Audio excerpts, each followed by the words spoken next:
Thank you, Brian. Hello, everybody, and welcome. I am going to hand it off to my co-chair, Melissa, the Melissa. other Melissa. Hi, welcome to the DOLS Standards and Practice panel discussion. And this is being presented by, if you want to do next slide, please, the DOLS Standards Committee. Next slide. Oh, there we go. So I'll let everyone introduce themselves, starting with my co-chair, Melissa. I'm Dr. Melissa Atkinson, and I am at Abilene Christian University, which is in Abilene, Texas. And I'm Melissa Del Castillo. I'm at Florida International University. And Madeleine? I'm Madeleine Gaiser. I am at the University of Cincinnati. And I'm Amanda Hahn. I am at Liberty University in Central Virginia. Next slide. It should be our agenda. So for this standards in practice webinar, we'll be going over the distance and online learning library services, a history, and then moving on to how we use these standards for distance learners within each of our institutions.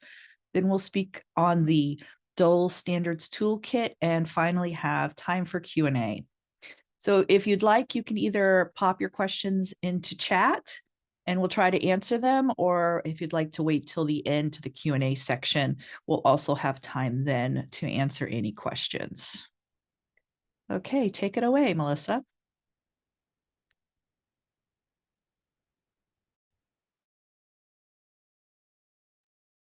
Okay, so we're just going to start with a very brief history of the standards for distance and online learning library services, in case you are wondering how they came to be or why they exist. Let me get my next slide here.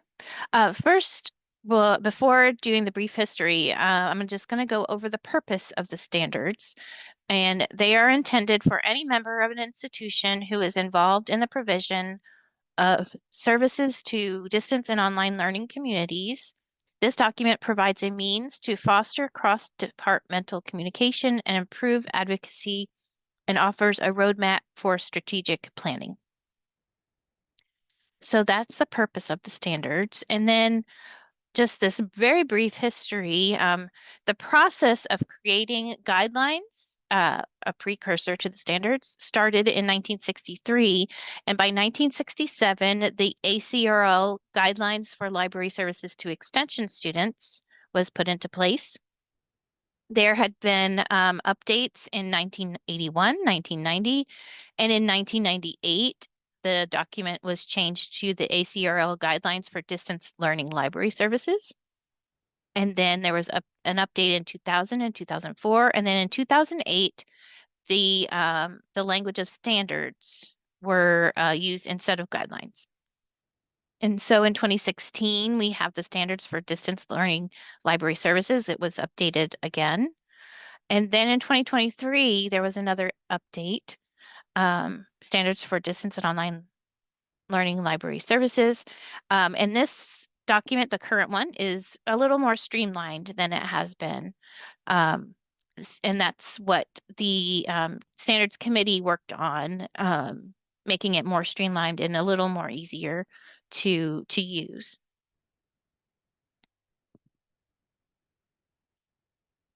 And now we're going to transition into how we use the standards at each of our institutions. And I happen to be the first one. In our institution at Abilene Christian University, we have a dedicated distance and online library services department. There is me, I'm the director of the distance and online library services department, and I have another full-time librarian who works with me. Our department was established in 2020. We are a medium private university. We very recently went from R1 to R2. our FTE total is 6,730. I think that's for fall. And then our FTE for fully online is 3,132. So we use the standards, the previous and current versions. We advocate for additional personnel. We have used it to advocate for interlibrary loan services, sending books to students, online students, and continuing financial support for resources and services. And we use the worksheet, which is in the toolkit, and I'm going to talk about that a little bit in a few minutes.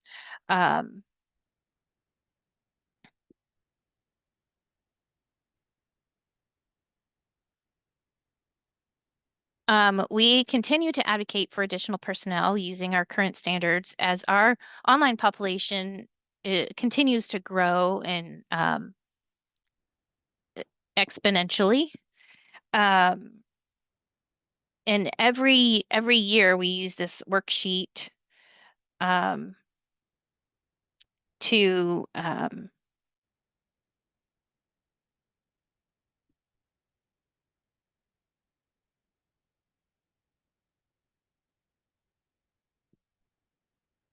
help us align what we're doing to the standards and help us set our annual goals.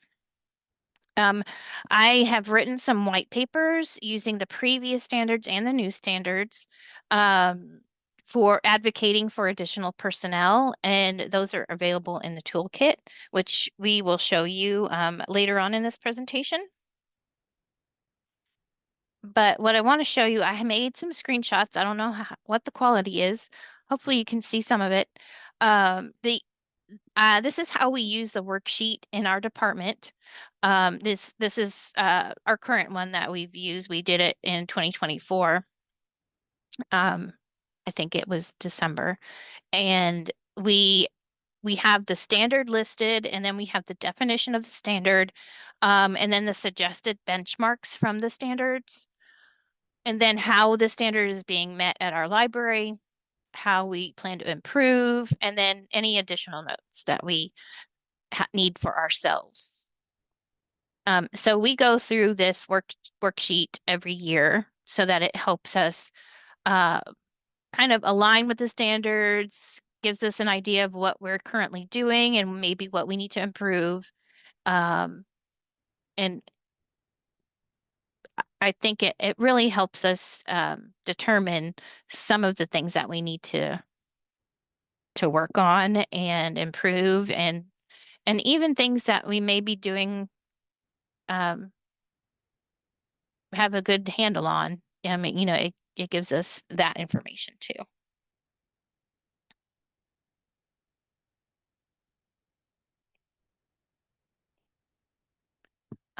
Okay. Now we're on to Melissa. Hi, everybody. So I'm the virtual learning and outreach librarian at Florida International University, FIU. And FIU is a minority majority university. We're actually the largest public university serving Hispanic students in the United States. We're also an R1 university, and many of our students are first generation students. So we have a hybrid mix of different types of students. So our approach to providing face-to-face and online courses is hybrid also. So we have 56,000 students, and from the latest records, 48,000 of those students are either fully online or taking at least one online course during their semester. So it truly is a mix of students that maybe are only taking one course that's online, or someone who is at a distance and maybe in a different time zone, taking these courses online.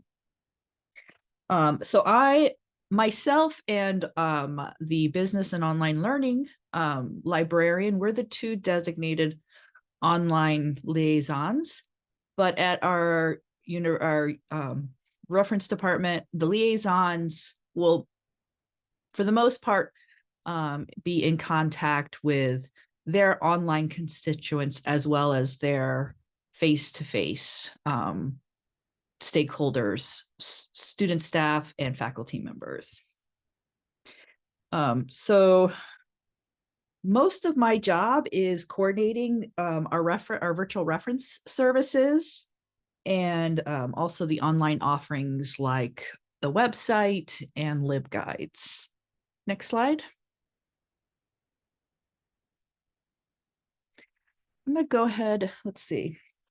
So for this portion, I'm gonna focus on this 5th standard, which is research and instruction.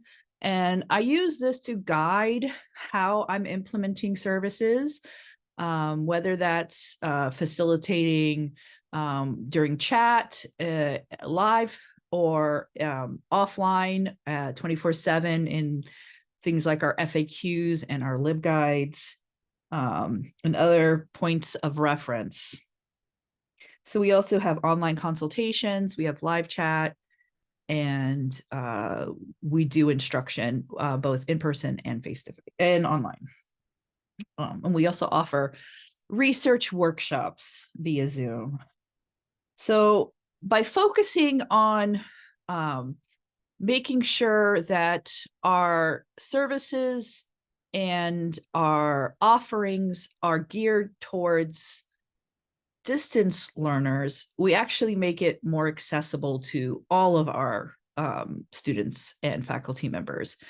It's just like the principles of UDL, where when you make things accessible, it makes it better for everyone. So we really do try to think about not only is this, working for our online learners, but face-to-face who may be working full-time and can only interact with the library in an online environment. Next slide.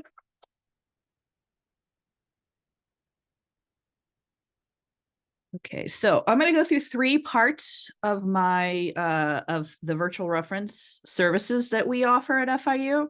And our first one is our live chat. So I'm going to go ahead and I'm going to share my chat training guide so you can kind of get a better look at how we train our librarians and also provide ongoing support for our librarians to then support our students. Okay. So this is available 7 days a week, our online chat. We use LibChat. Usually we're online till 7 p.m. on weekdays, and then we offer 12 to 5 on Saturday and Sunday of live chat.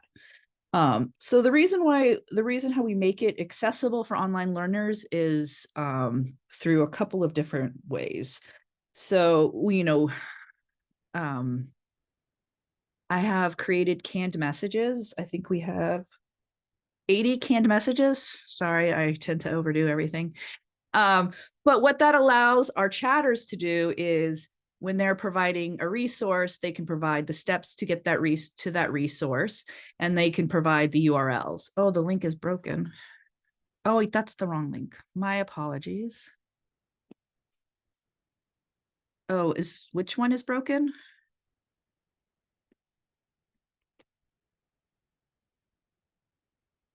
Sorry, I put in the link for the standards, but I guess I got their link wrong. I'll fix it.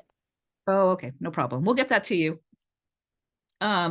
So when we have the canned messages, we're able to quickly push out everything from reference interview questions like where else have you looked, to those, department. If they ask for a department, we're able to give them the URL and the email address just by simply clicking on the canned message. And it really does save time. And it's part of our ethos to provide good chat. If you do check out my LibGuide, there's elements of a good chat. And these are things that we keep in mind, like always providing a greeting, making sure that we're giving steps and we're providing appropriate referrals, and then also, closing.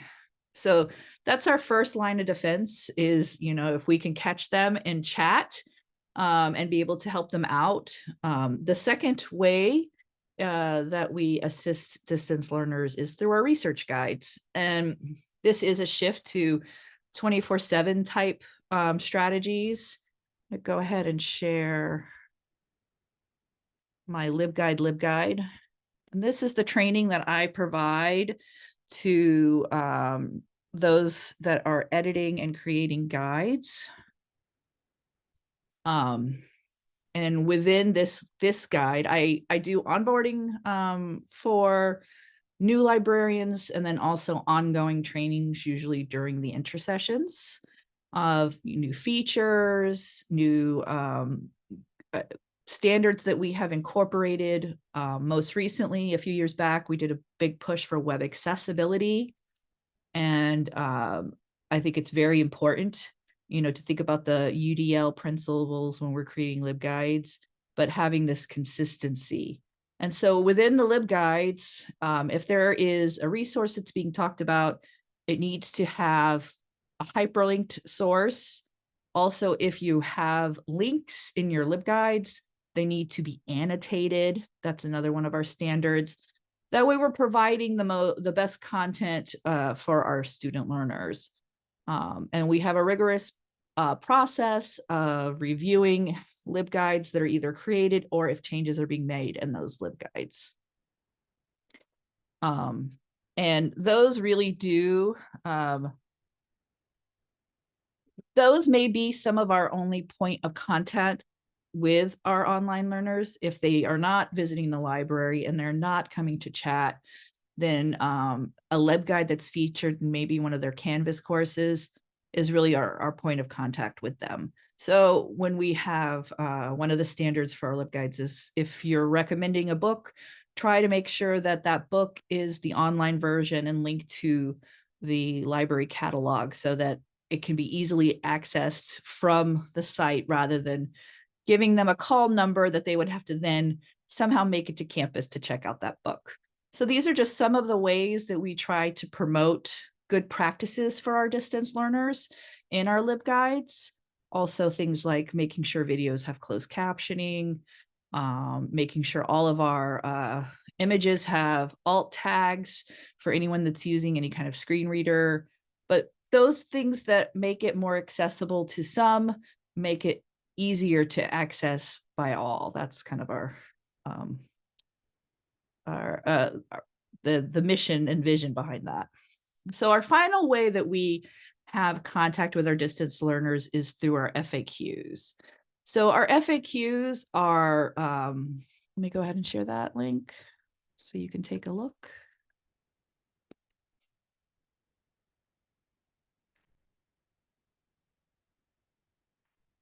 We did a big overhaul of our FAQs to make them more robust. This happened to coincide with the introduction of SpringShare's chatbot. I'm not sure if anyone in the room is using SpringShare's chatbot.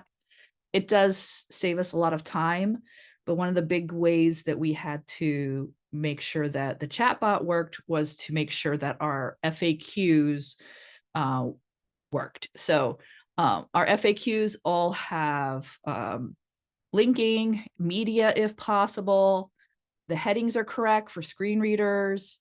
We really try to give the steps for any process rather than giving answers, but the links to the places to find the answers. And, thinking about someone who A, may have never come to campus, or B, maybe they don't want to come to campus unless they have to. So being able to provide online resources within the FAQs is very important. And we've done some training on how to create better FAQs, more robust FAQs. And we've actually seen a rise year over to year. We were at 18,000 views, and I ran the numbers yesterday, and we were at 22,465 views. So when we did that big update, it really did seem to make a difference. Also, the chatbot is linking to these FAQs. So making them accessible to someone who is face-to-face or distance learning, a distance learner is key to being able to make these FAQs usable. And yeah, I think that's all I have. I'm going to pass it on. I think Amanda, are you next? I think so. Yes, there's my Thank you. slide. So again, my name is Amanda. I'm the head of research and instruction at Liberty University. Our library does not have a designated distance and online learning department. So our research and instruction department is serving both our residential population as well as our online student population. If we can go to our next slide. Our department is made up of 7 faculty librarians who also have liaison responsibilities to different academic departments. And then we also have what is called the Research Support Center. So that is made up of 9 research consultants, and they primarily manage our phone, chat, and email traffic for the library. So we don't have a designated research phone number. We use the main library phone number, and they actually handle all of that traffic. So they're answering kind of general research questions, referring those to librarians as needed, but then also directing phone traffic to various departments of the library, depending upon what the need is.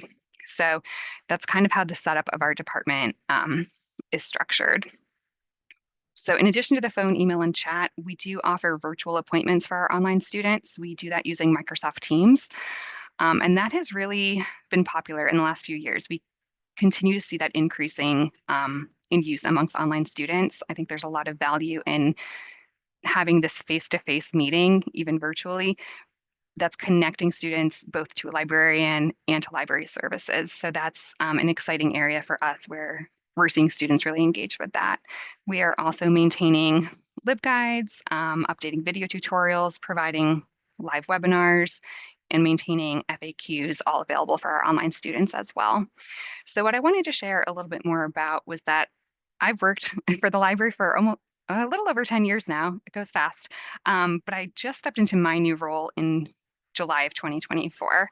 So as I stepped into my position leading the department, I wanted to really take another look at the standards and see how we were interpreting them kind of as a department and as a team. So if we can go to the next slide. Thank you. So we decided to use the standards as a jumping off point for discussion in our department meetings. Essentially, each week I would ask my team to look at one of the standards. So I know Melissa showed that worksheet earlier. That was kind of what we used as our base. So we had everyone look at a standard, look at the suggested benchmarks, and then answer a couple of questions about it. So I asked them to consider, what are we currently doing that's meeting this standard? Where are some areas where we can grow in meeting the standard? And then how does this standard fit into the larger university's strategic plan, right? Because sometimes the university comes up with these big ideas and the library is like, well, we know we're doing a lot of stuff, but like, how exactly does this fit? So even kind of brainstorming some of those different areas. And this was just a really helpful exercise, I think, for us as a department, is seeing how what we were doing fit into these standards, even if we hadn't maybe actively been reviewing them every year or on a regular basis. So essentially, every team member would send their notes to me, and then prior to our department meeting, I would compile them into a quick document where I could take out some of the redundancy of repeated answers and condense some of what people said, and we could just talk through them as a group and just discuss kind of where we saw these different areas going. So it was really helpful for me as I was stepping into leading that department, is getting a sense of how everyone was thinking as we considered all of these different areas. Again, we're the research and instruction department, so probably unsurprisingly, we found we had a lot to say about the research and instruction standard, and we had less to say about some of the other ones, right? We had a little bit less to say about collections, but it was helpful in kind of framing some ideas of, well, we think this is what collections is doing, but like, let's make a note to talk to the collections team and see if we're all on the same page about how this is being done, or if there are ways that this could be adapted to make sure we're fulfilling this standard. So while some conversations had a lot more to say, some had less, it was still really helpful to walk through each one as a group and kind of see where we were at. It also really helped us identify some next steps of what we want to do moving forward as we're looking ahead and doing some planning. So if this sounds a lot like strategic planning, it kind of is strategic planning, right? It's definitely those preliminary steps. In my experience, strategic planning is often stressful. So in some ways for us, We didn't put that label on it because we were just doing some preliminary brainstorming. And that allows, I think, a little more freedom in the conversation to toss out ideas or think of, big concepts. My experience sometimes in strategic planning is we get really hung up on like, okay, but like what's achievable in that 3-year mark and that 5-year mark, and what are our deliverables and our outcomes.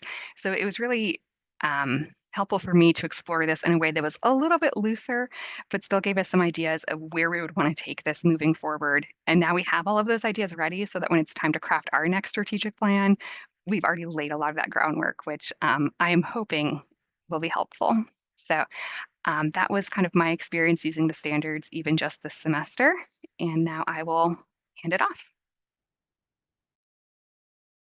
Alrighty, my turn. So as I said earlier, I'm Madeleine. I work at the University of Cincinnati. I did put kind of more about my job on here because University of Cincinnati is different from what we've heard so far, in that we are ginormous and we have multiple branch libraries. Okay. And part of having multiple branch libraries and a main location is that there is definitely more like, disparate activity going on, right? So like a lot of what I'm going to talk about is how like what I do and what my branch does, and then also talking about what the whole organization is doing, right? So University of Cincinnati, we have about 50,000 students enrolled, multiple campuses, 13 libraries. It's a very, very, very big place. So what I do is I work in the CECH library, and my job title is Online Learning and Instruction Librarian, and I just serve CECH in that role, just one college. I do not serve the whole university. I just serve one college, primarily for my role. So I liaise to the schools of criminal justice, human services, and IT. Obviously, I support and help out in other areas as needed, but my role is limited to the college I serve. So the picture on screen is actually the building where my library is located, and where I am right now. I do reference, I do instruction, I do LibGuides, I do content creation, I do a lot of video work, all that sort of stuff, in addition to committee work, et cetera, et cetera. Next slide for me. So my library, and this space is actually right outside my door. So you're almost getting my personal view right now, which is kind of fun. So in my library, I'm going to speak about us first. We do primarily purchase ebooks. So not only does this serve our distance students, we also have a lot of graduate students who have much less time to come to our space, right? A lot of our grad students might come to campus twice a week for like an evening seminar, and that's it at the most. So having ebooks makes our content much more usable, not only for our distance learners, because we have a lot of distance learners, especially in the School of Criminal Justice and the School of Education. So having ebooks supports the distance learners and also our adult students who have full-time jobs, things like that. A lot of our students in the School of Education, and actually a lot of our students overall, are professionals in their field, and now they're coming here to get a graduate degree, right? So making sure they can access materials no matter where they are, making life easy for them. On our LibGuides, and I'll pull up a link to a LibGuide as I'm talking, on our LibGuides, we do our best to put the links to books themselves and not links to catalog records, which takes a couple extra clicks and a little bit more work. But we do try to do that, again, just to make things as accessible as possible. We are anticipating switching over to Alma Primo in June, with the rest of our consortium in Ohio, and that will only make this sort of work easier for us, right? Because Alma Primo is going to be a much better interface. We're going to be able to link to things much more smoothly, so we are looking forward to that. I can't find an example of what I'm looking for, but that's okay. So as far as research and instruction goes, we do have multiple modalities. I can attest, I have done asynchronous, hybrid, fully virtual, in person. I've done every possible modality of live or instruction up to this point in my short little 5-year career here. So we do multiple modalities, and I have often created custom content for courses. So sometimes a professor will be like, hey, can you just make my class a video on how to write an abstract? Because they're all writing really garbage abstracts right now. And I'd be like, I'm on it. So that sort of thing is something I've done pretty often. And also teach a lot of workshops. I do try to have my workshops like, you know, meet the needs of my area, but the workshops I teach are open to anyone at the university, primarily faculty and grad students, but I mean, come one, come all, just got to register to get the Zoom link. So we do teach virtual workshops to get to help out anyone who needs this sort of content. And then talking about community engagement, making our content available to the community. I'm a total dork for web accessibility. It's kind of like my unofficial job here. So I manage. I do not create all of our LibGuides, but I'm kind of in charge of making sure all of our LibGuides are up to snuff in terms of accessibility, making sure our links work, things like that. And I finally found an example of what I'm looking for, which is great. I'm gonna put a link to a LibGuide page in the chat. All of those links, if the book, we put ebook as the call number, and then the link will go to the catalog record for some of them. But we do mark out which ones are ebooks versus which ones are physical books. So it's very easy for the user.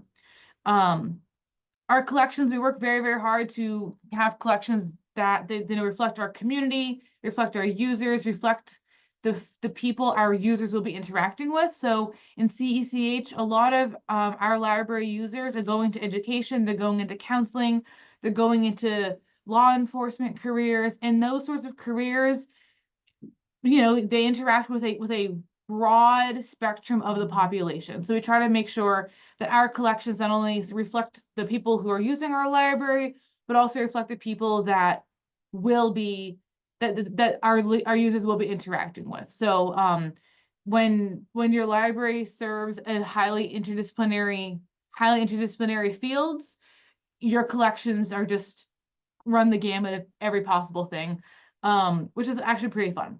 And then currently, something I'm very, very excited about, I'm working on this personally. I'm building a collection of focus and study tools.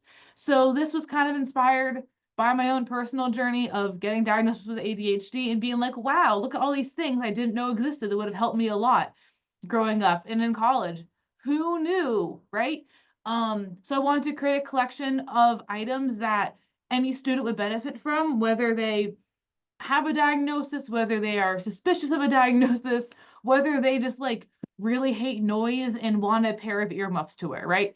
So building that collection to just help all of our users, and that collection is going to be open to anyone who has who can check out items from our library. We're also building a sister collection to that, of items that we're going to keep in our reservable study room, and those items are not going to circ, but they're going to be along the same vein. So fidget toys, timers, sound blocking headphones, things of that variety. We're going to have one subset of it that circs, and then one subset of it that just lives in our study room for anyone who's in the study room to use. And then that way, and we're also going to create a LibGuide to go with that collection as well, talk about it. And then since we serve School of Education, we're going to talk about how to use these items in classroom settings. I'm going to be working with a grad student about that. Next slide, Melissa. So talking about UC libraries now, I'm going to do my best to speak for this ginormous organization I work for. So if any of my colleagues see this, sorry if I missed something. So we do primarily ebook purchases across the board. I'm not going to speak for everyone. Some highly specialized libraries, specialized collections, of course, do not do mostly ebook, but a lot of our academic collection is being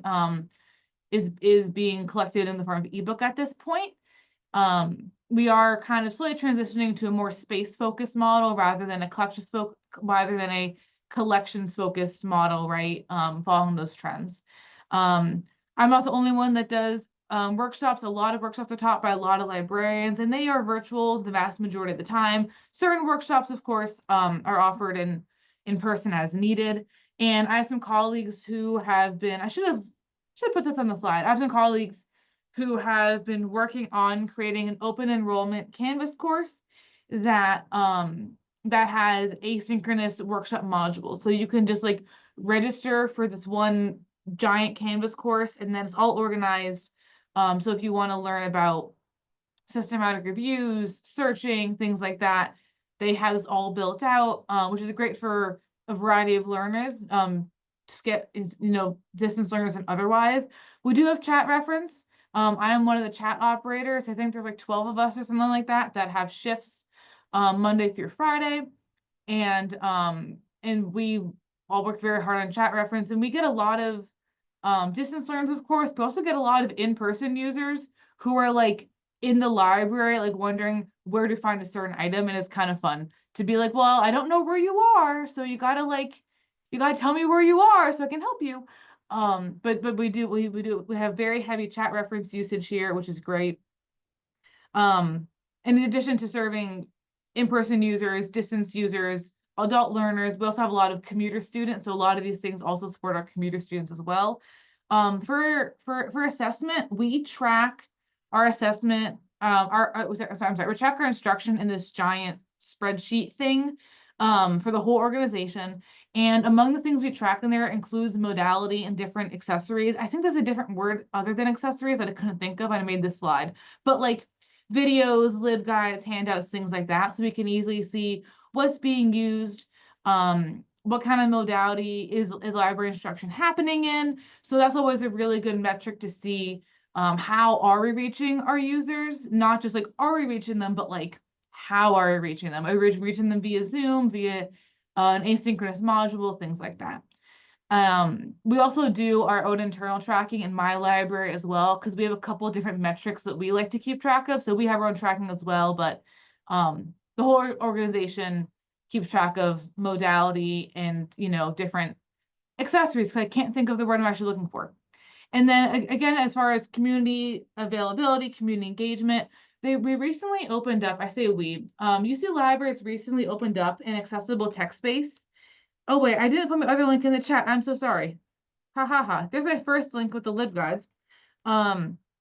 So we recently opened up in an accessible text space in Langston Library, which is our main library. And this space is this little room. I think it used to be a study room. It's really cool. It has like 3 or 4 different computer stations, and those computer stations are all like decked out with the full swath of different accessible software. They're on high adjustable desks, and they have the big large print high contrast accessible keyboards on them. And there's a floor lamp in that room. That way people who are more lighting sensitive can like adjust the lighting in there. It's a really, really cool space. My colleague worked really closely with our UC like accessibility and accommodations folks to like really deck out the space, get all the tech set up. It's really, really awesome. So we have that in the main library on campus right now, and I'm in love with it. I just think it's really, really cool. I don't know. I'm a dork for that sort of thing. So that doesn't totally play into the whole distance learning thing, which I just realized as I said it out loud, if I'm being honest. But I don't know. I think it's really cool. And a lot of the accessible software UC has licenses for, and people can get them on their personal computers as well. As a segue for the fact that I just put an in-person thing in this workshop, I apologize. I was just excited about it. Yeah, and then I think I'm next to talk about the toolkit, aren't I? Good for me. You get more of me. All right. So we're going to transition a little bit to talking about the toolkit. And so the standards toolkit, we built this. Actually, you can go again to one more slide, Melissa. Our committee built this out last school year, and partially a little bit into the school year before, I believe, as well. So we built this toolkit, and I'll show it to you in a half a second. I'll put the link in the chat right now so y'all can see stuff. So what this is toolkit. Every single standard has its own page, and on those pages you'll find the benchmarks for that particular standard. You'll find the link to the standards on the whole, and then just a variety of different resources, ideas, readings. We really just kind of like made it very loose, right? We didn't want to not everything is going to have a tool. Not everything is going to have an article. We really kind of left it more open-ended in terms of the kinds of content available. So yeah, and then should I share my screen, Melissa, or do you want to share your screen with the link? I'm flexible.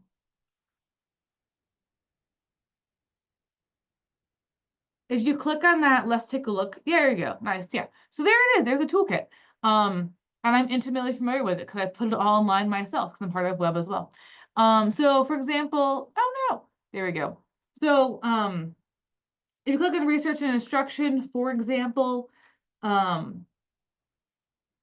on this one, there are tools such as LibWizard and booking platforms to help you schedule library instruction. Ideas include creating an instruction menu. My library in CECH, we have an instruction menu that I love sharing out. It makes my life so much easier.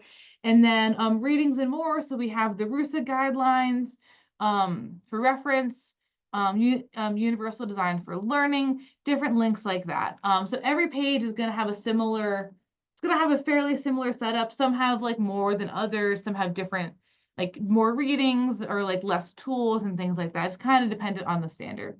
So yeah, so we built that out last year. Melissa, which ones do we put your white papers in? I can't remember offhand. It's on this personnel one. The personnel one, yeah. So Yeah. so Melissa's white papers are on there. If you Yeah. want to read those. So yeah, so that's our toolkit. And I think that's all I have about the toolkit.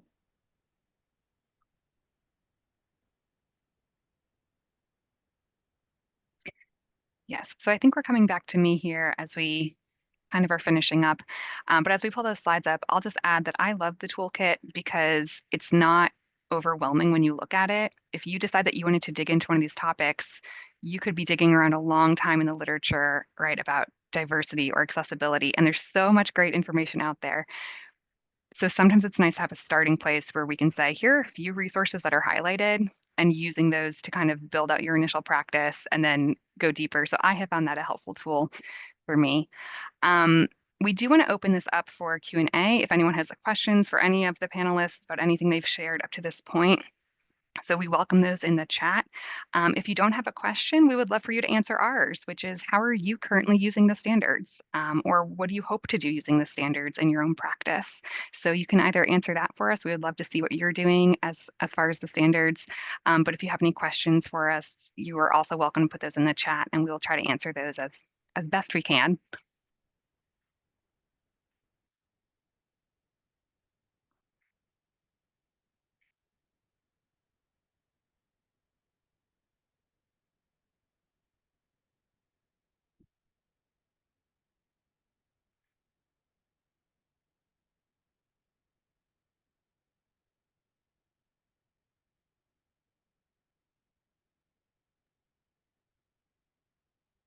You can also unmute yourself if you'd like to ask the question out loud instead of typing. Hello, I'm Kelly Cornfin. I'm at Mayville State. And I'm curious, I'm a small library and there's just, the personnel isn't there.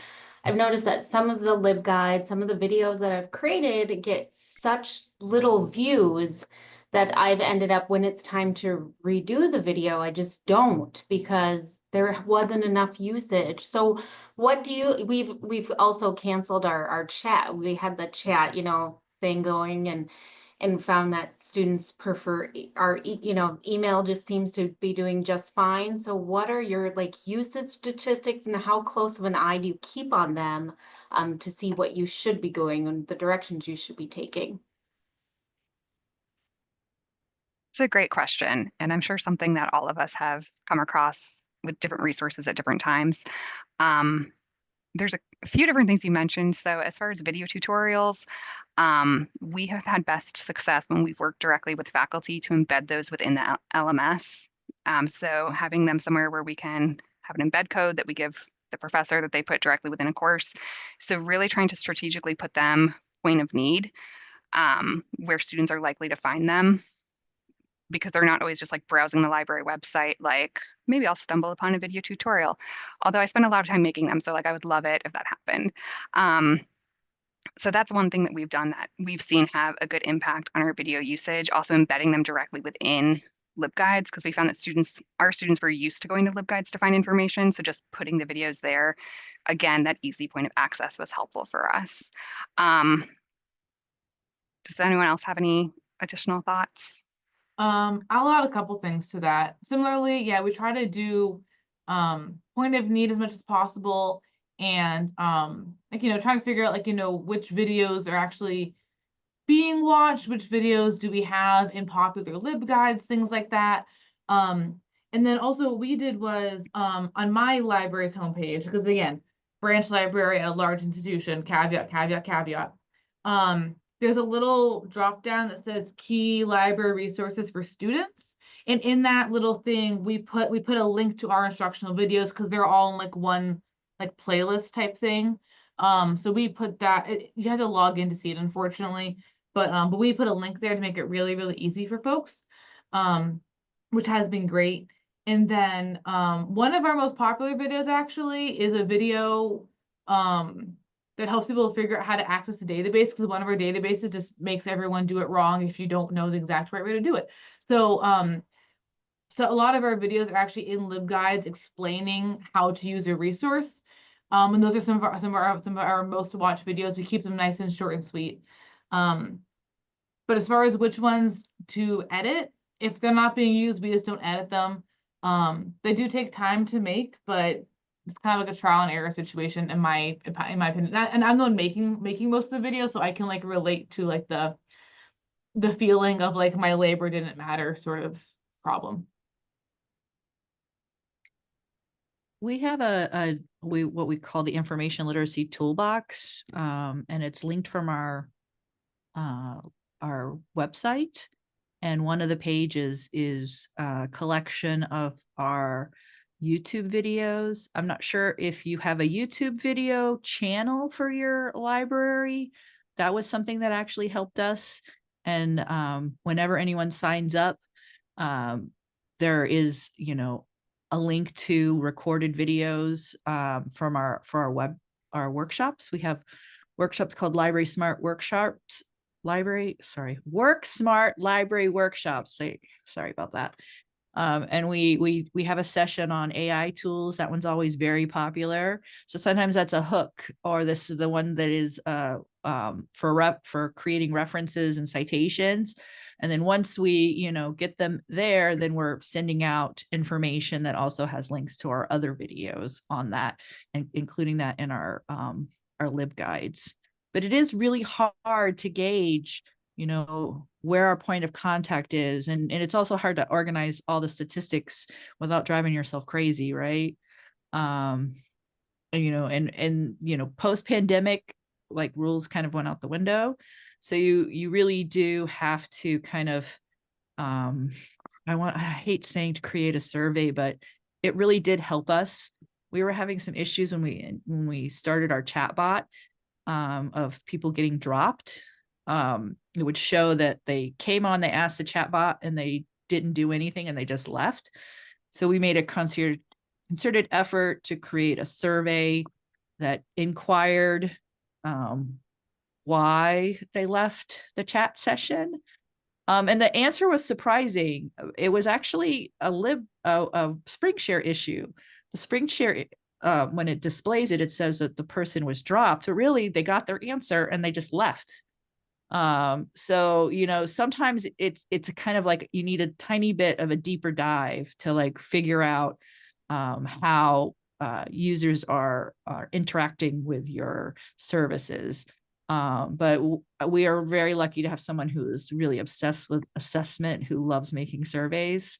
But it can get a lot. And we don't try to do too many surveys because people get overloaded by them. But this really did offer some insight. It also was one of the triggers for us to really beef up those FAQs because that's where they were being directed to. So we knew that they were working, our FAQ numbers were up. So yeah, it's kind of like thinking about things logically, but also illogically.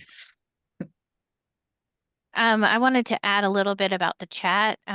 Chat is our most popular way of students contacting us. Well, I guess email would be first, but we used to have a whole bunch of hours for chat. And then we looked at our chat, LibChat records and found out that students had preferences for which times they would go on chat. And so we kind of adjusted our hours. We don't offer as many hours because it's just me and my other librarian working chat. But one thing that really helps is if you have LibChat, you can make a widget so that for our chats, if we're on chat, there's a pop-up box that comes up on our LibGuide that we created just specifically for distance learning students. It's their homepage. That helps a lot. We also have a chat widget that pops up when they're in our discovery service, which is OneSearch through EBSCO. We call it OneSearch. So that helps with our chat population, I guess, because it's at their point of need. So that's my suggestion for chat. If you use LibChat, I think you can do it with other chat services, but that's what we use is LibChat.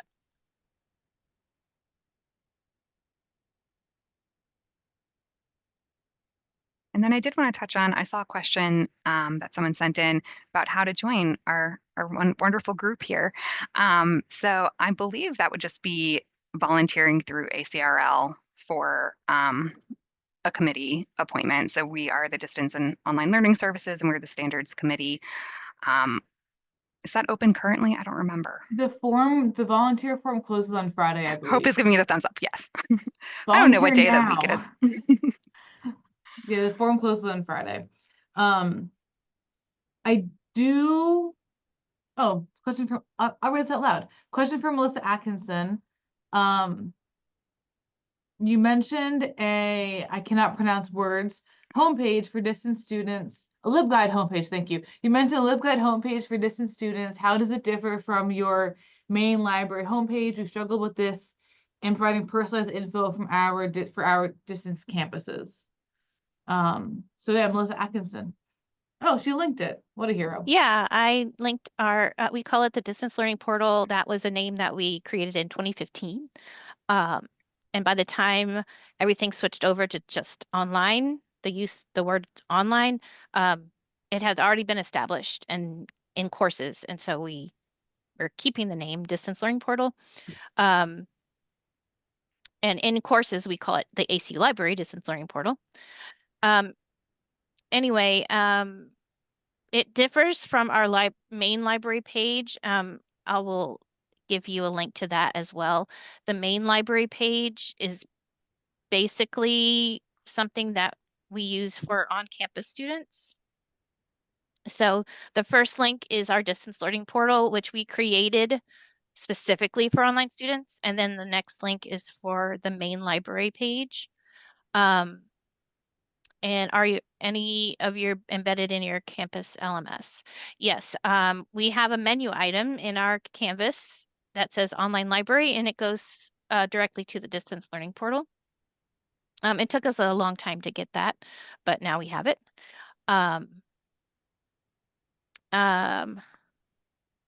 Yeah, it's very, we created the distance learning portal in 2015 when our online programs were first ramping up.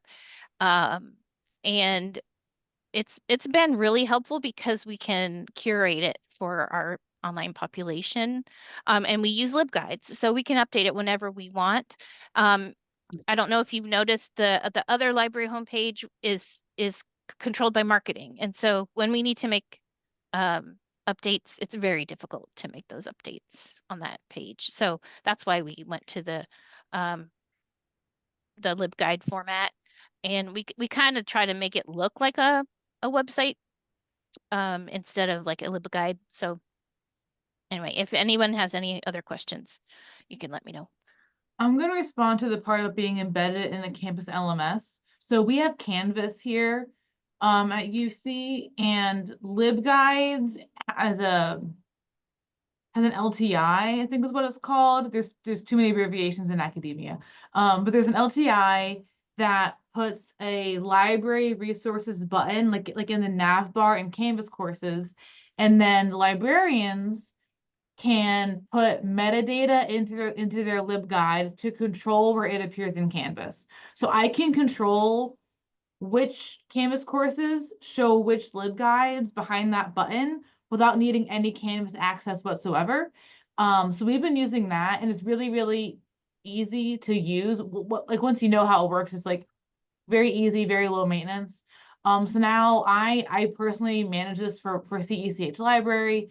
Every fall I double check all of the courses that like all the course codes and make sure that all the relevant LibGuides are in there. So like my IT students who are in like the 1000, 2000s, they see IT basics, but then my IT students who are 3000 courses through grad school, they see the IT complete guide, right?